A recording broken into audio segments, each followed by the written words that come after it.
काकभुशुंडी रामायण अनसुनी कथाएं।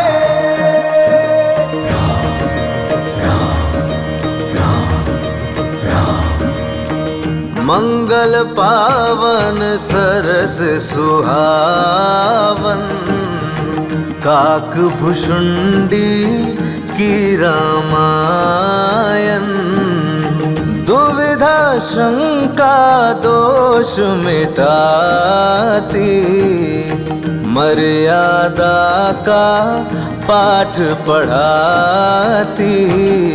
राम रघुपति राम राघव राम राजा राम। राम रघुपति राम राघव राम राजा राम। जय श्री राम जय श्री राम जय श्री राम जय श्री राम जय श्री राम जय श्री राम जय श्री राम जय श्री राम। माँ नेत्र खोली है। देखो तो लग रहा है जैसे स्वयं विष्णु देव खड़े हैं सामने।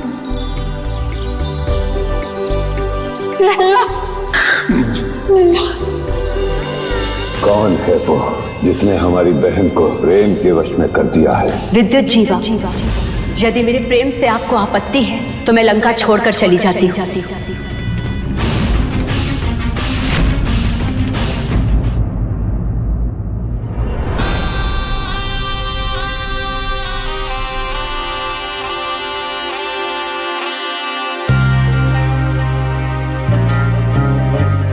ये पुष्प किसने सजाए मेरे कक्ष में?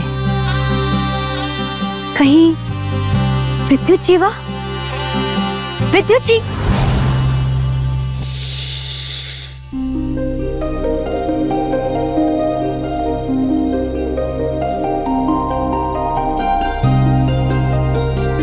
स्वामी, मेरे प्रियतम,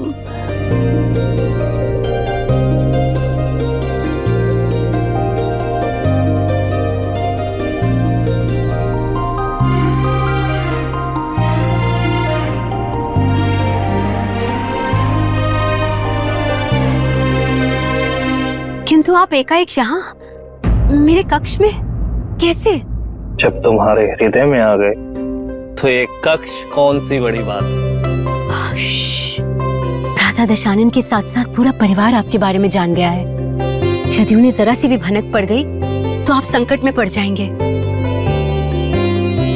वो प्रेम ही क्या जिसमें कोई संकट ना हो। संकटों से जूझते हुए प्रेम करना जितना रोमांचक होता है उतना ही आनंद देता है और प्रेम भी उतना ही प्रगाढ़ होता जाता है। हम तो अपनी प्रियतमा से मिलने आए हैं, तो फिर कैसा संकट और किसका भय। किंतु विद्युत जीवा, आप मेरे लिए सब कुछ हैं। मेरा जीवन है, मेरे प्राण धन है आप। मैं आपके जीवन को संकट में नहीं डाल सकती। इससे पहले कि कोई आपको देख ले, यहाँ से जाइए आप। चिंता मत करो मेरी प्राण वल्लभा, मेरे प्राण बड़े कठोर हैं, सहजता से नहीं निकलेंगे। वैसे भ्राता दशानन ने मुझे आपको उनका एक संदेश देने के लिए कहा है। तो वो संदेश क्या है मेरी प्रिय, मेरी सुंदर छोटी सी हिरनी? भ्राता आपसे मिलना चाहते हैं। तो तुम्हें क्या लगता है कि वो मुझसे इसलिए मिलना चाहते हैं कि मैं तुमसे प्रेम करता हूँ? हाँ, लगता तो है। भ्राता दशानन मुझे बहुत चाहते हैं। वो किसी भी परिस्थिति में आपको हानि नहीं पहुंचाएंगे।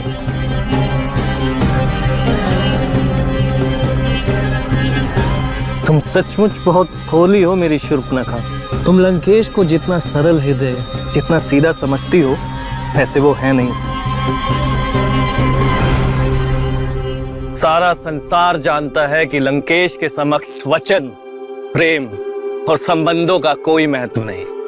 उन्हें जो करना है छल या बल से कर ही लेते हैं वो। तो क्या आपको शंका है कि यदि आप लंकेश से मिलने जाएंगे तो आपको बंदी बनाकर कारागार में डाल देंगे? हाथ में आए शत्रु को कौन छोड़ता है?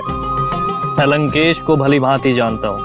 वो मुझे कारागार में नहीं अपितु काल के मुंह में पहुंचा देंगे। फिर भी तुम मेरी बात की सत्यता को परखना चाहती हो तो मैं तुम्हारी बात का मान रखने के लिए लंकेश से अवश्य मिलने जाऊंगा।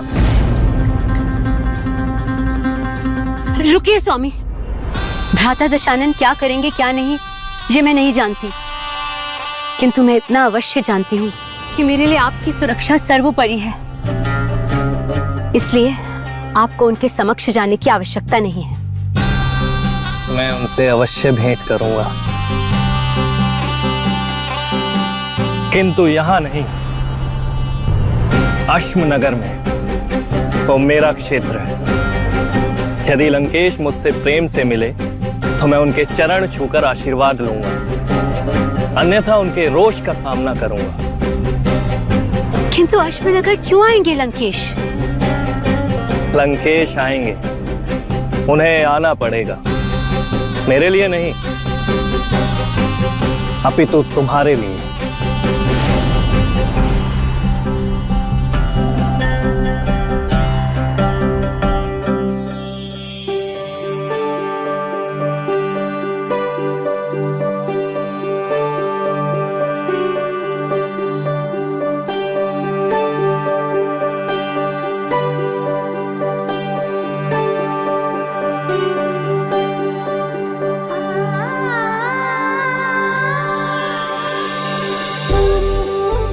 हमारे लाडले कुमार वर्षों बाद बैठकर आज भोजन कर रहे हैं। सबको साथ में बैठकर भोजन करते देख अति प्रसन्नता हो रही है।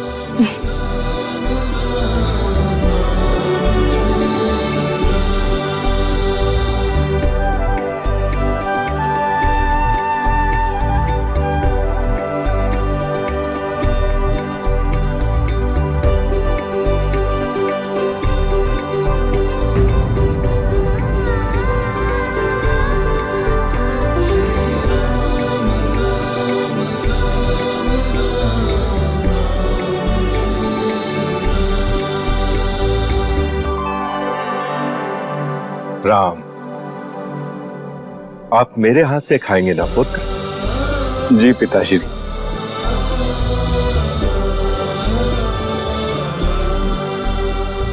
तो आइए, मेरे पास आइए।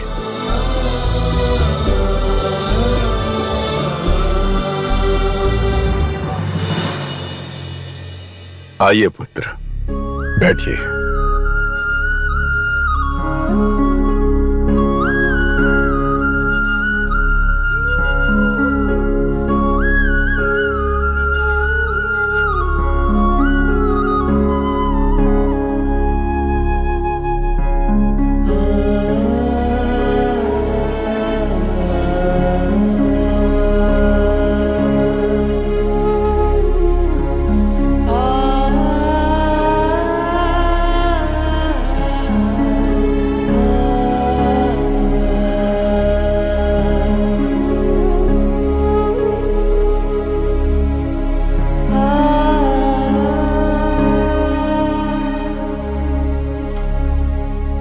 बहुत भूख लगी है ना पुत्र?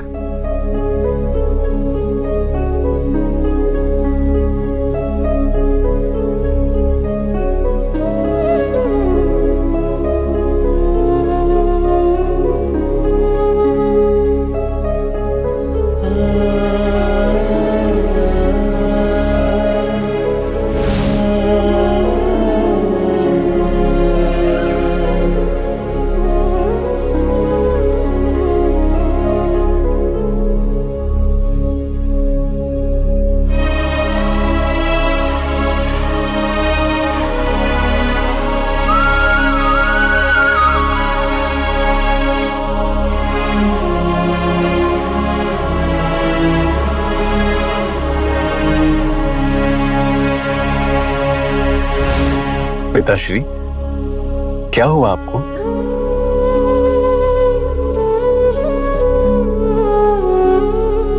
किन विचारों में खो गए आप? कुछ नहीं, तुम खाओ।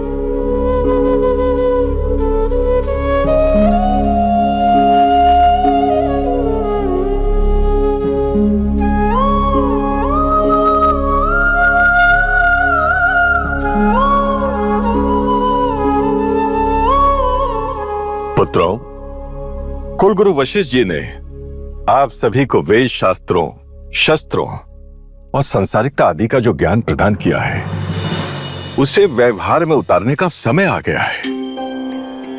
क्योंकि ज्ञान कभी कंठस्थ करने के लिए नहीं होता।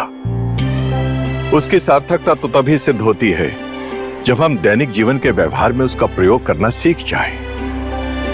चूंकि आप सब राज परिवार से हैं, राजकुमार हैं, इसलिए आप सबके लिए राजनीति का उचित ज्ञान भी होना अति आवश्यक है। अवश्य पिताश्री, हम प्रयास करेंगे। तो सर्वप्रथम ये बताइए कि राज्य चलाने के लिए राजा में किस गुण का होना अति आवश्यक है? साहस। साहस का होना आवश्यक है पिताश्री। यदि राजा साहसी नहीं होगा तो राज्य को संभालेगा कैसे? अच्छा उत्तर है पुत्र लक्ष्मण,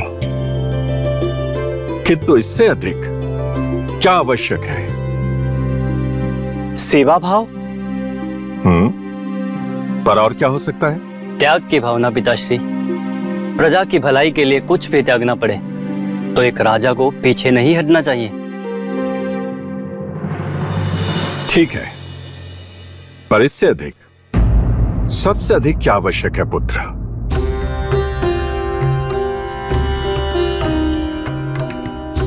पिताश्री, राज्य को चलाने के लिए राजकोष में पर्याप्त धन का होना बहुत आवश्यक है।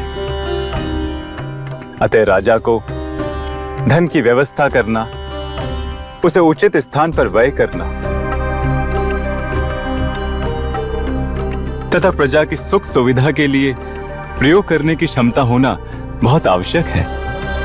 यदि राजकोष में धन धान्य के भंडार नहीं होंगे तो राज्य सुचारू रूप से चलाने में बहुत कठिनाई आएगी। उचित उत्तर दिया है रामचंद्र ने। पुत्रों, राम ने सर्वथा उचित कहा है। देखिए, साहस, सेवा, त्याग, ये तीनों ऐसे गुण हैं जो राजा हो या रंक सभी में होने चाहिए। किंतु राजा यदि समृद्धशाली होगा तो वो अपने राज्य को भी समृद्धशाली बना सकता है और तब उसके राज्य में उसकी प्रजा सुखपूर्वक रह पाएगी।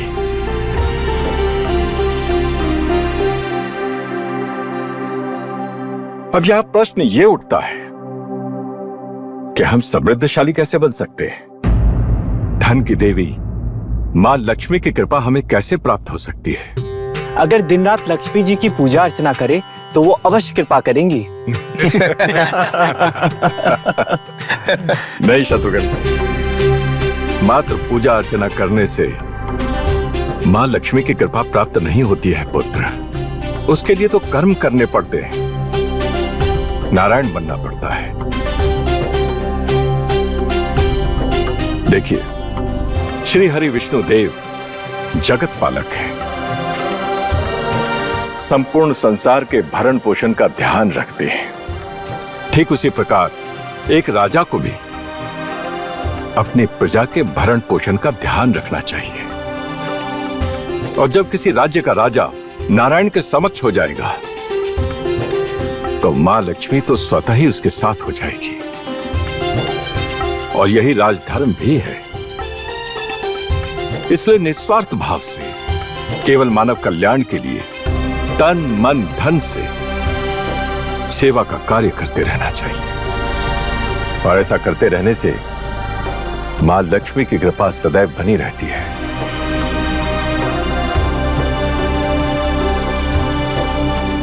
पिताश्री, आपके द्वारा दी हुई राजधर्म की ये सीख हम जीवन भर स्मरण रखेंगे और सदैव इसका पालन भी करेंगे। हम सौभाग्यशाली हैं जो आपके पुत्र हुए।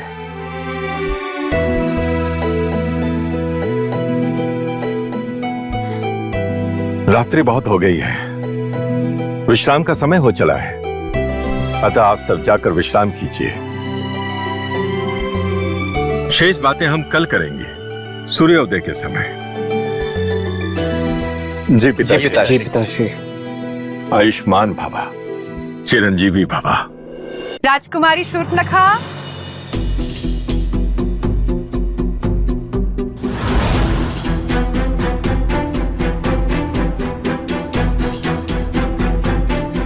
ये सजावट। कहाँ हो तुम शूर्पणखा?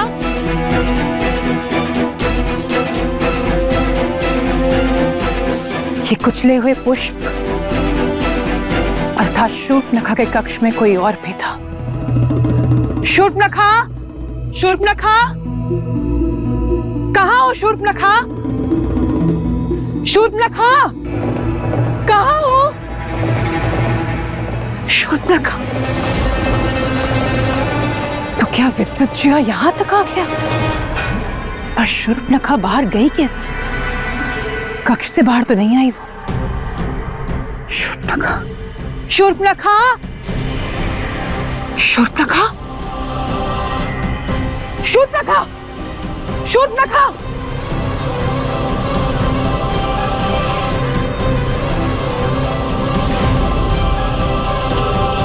शूर्पणखा भाग गई। हे महादेव, जिस बात का भय था वही हुआ। कैसा अनर्थ कर दिया तुमने। तुमने उचित नहीं किया शूर्पणखा, उचित नहीं किया।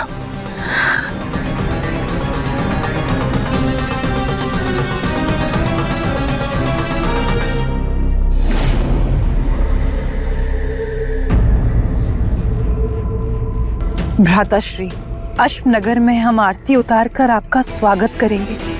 आपके मस्तक पर तिलक भी लगाएंगे। आशा है आप हमें और स्वामी विद्युत जीवा को आशीर्वाद देने अवश्य आएंगे।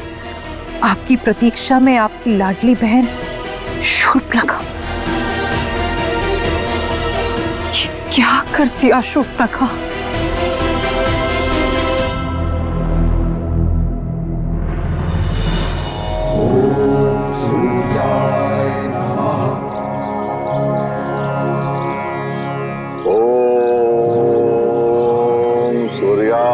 नमः।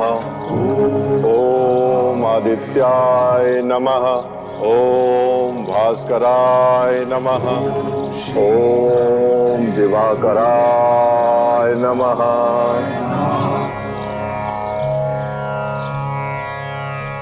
पुत्रों, हम सभी सूर्यवंशी हैं। ब्रह्मदेव के पौत्र महर्षि कश्यप और माता अदिति के पुत्र थे महाराज विवस्वान। महाराज विवस्वान को साक्षात सूर्य नारायण का अवतार ही माना गया है। माता अदिति ने सूर्य देव की कठोर तपस्या करके पुत्र के स्वरूप उन्हें प्राप्त किया था। उनके पुत्र थे वैवस्व मनु, जो हमारे सूर्य वंश के प्रथम मनु कहलाए, और उन्हीं के नाम पर इस मनवंतर को वैवस्व मनवंतर कहा गया है। उन वैवस्व मनु के पुत्र थे महाप्रतापी महाराज इक्ष्वाकु, जिन्होंने हमारे वंश की नींव रखी और इस पवित्र सरयू के तट पर पावन अयोध्या नगरी को बसाया। और इस प्रकार कालांतर में हम सब सूर्यवंशी कहलाए। पिताश्री, आपने हमारे वंश के इतिहास की सुंदर व्याख्या की है। हमें सूर्यवंशी होने पर गर्व है। कुमार भरत, जिस प्रकार भगवान सूर्य नारायण निरंतर अपने कर्तव्य पथ पर चलते हुए संपूर्ण संसार को प्रकाश और ऊर्जा से भर देते हैं, उसी प्रकार हम सूर्यवंशियों को भी निरंतर अपने कर्तव्य पथ पर चलते हुए अपनी प्रजा में व्याप्त निर्धनता के अंधकार को दूर करके उसे समृद्धि के प्रकाश से आलोकित करते रहना है। अधर्म, अन्याय और दुष्टता का नाश करके धर्म, न्याय और सौहार्द की स्थापना करना ही हम क्षत्रियों का प्रथम धर्म है। और इस प्रकार अपने धर्म पथ पर चलते हुए सूर्यवंश की इस कीर्ति को दिग दिगंत तक अक्षुण्ण बनाए रखना ही हमारा प्रथम कर्तव्य है। इसी में सूर्यवंश का गौरव है। प्रणाम महाराज। महामंत्री सुमंत्र, यकायक यहाँ आने का कोई विशेष प्रयोजन? अवरोध के लिए क्षमा चाहता हूं महाराज। मैं आपको सूचना देने आया था। राज्यसभा में एक विवाद का प्रकरण है, उसकी सुनवाई करनी पड़ेगी। आप व्यवस्था कीजिए सुमंत्र, हम आते हैं। जो आज्ञा महाराज। पुत्रों, अब आप सबको भी राजकार्य में भाग लेना चाहिए। अतः हम चाहते हैं कि राज्यसभा में आप सभी उपस्थित रहें। ऐसा ही होगा पिताश्री।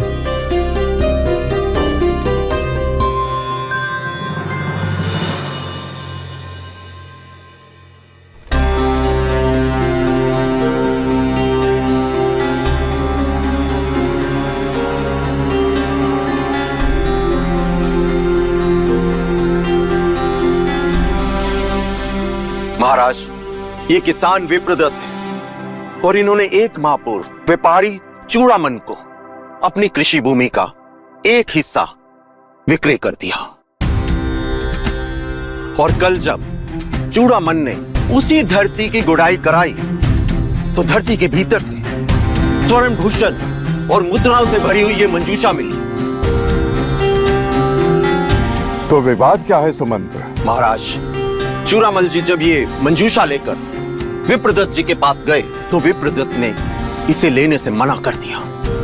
और विवाद ये है कि धरती से निकले हुए धन का स्वामी किसे माना जाए? महाराज, मैंने तो भूमि का वो हिस्सा चूड़ामणि जी को विक्रय कर दिया था। इस प्रकार मेरा इस भूमि पे कोई अधिकार नहीं बनता। अतः भूमि से निकले इस धन पर भी मेरा कोई अधिकार नहीं है।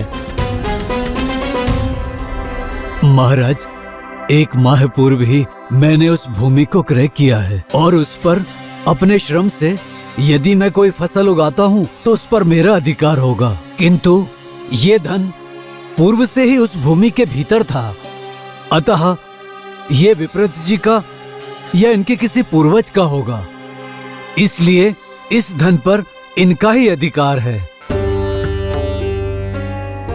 महाराज, आज मैं अति प्रसन्न हूं ये देखकर कि अयोध्या नगरी में ऐसे कर्तव्यनिष्ठ और धर्मपरायण प्रजाजन हैं जिनके मन में स्वार्थ या लोभ किंचित मात्र भी नहीं है।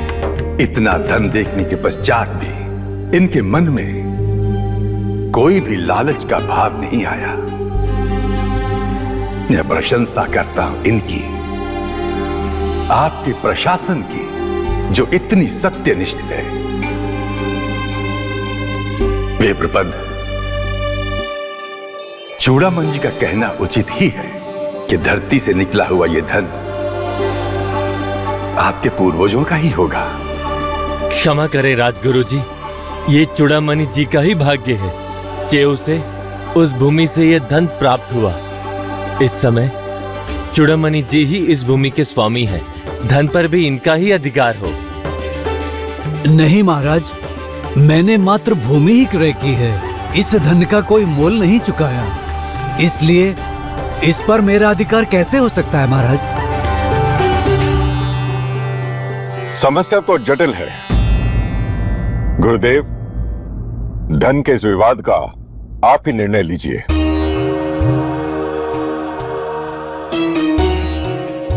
महाराज, आज राज्यसभा में हमारे चारों राजकुमार उपस्थित हैं। मेरा सुझाव है महाराज कि इस विवाद को राजकुमार ही सुलझाएं। इससे इनके विवेक और न्याय करने की क्षमता की भी परीक्षा हो जाएगी। हाँ, राजकुमार न्याय करे। हाँ, राजकुमार न्याय करे। हाँ।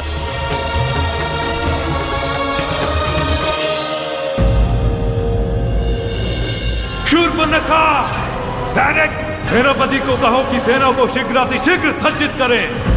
हम आज ही अश्वनगर पर आक्रमण करेंगे और हम स्वयं सेना का नेतृत्व करेंगे। पिताश्री, ये धन वैभव, ये राजपाट सब क्षणिक ही है। मैं जीवन को किसी बड़े उद्देश्य के लिए समर्पित करना चाहता हूँ। राजा बनने के लिए मेरे तीनों अनुज भी योग्य हैं। आप किसी को भी राजपाट सौंप सकते हैं।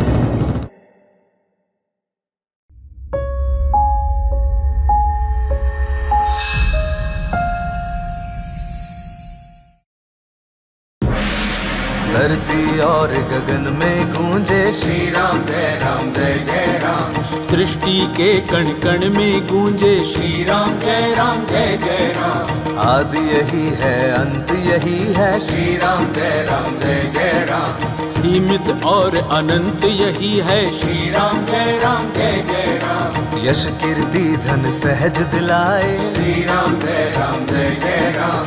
भव से नैया पार लगाए श्री राम जय जय राम। भव से नैया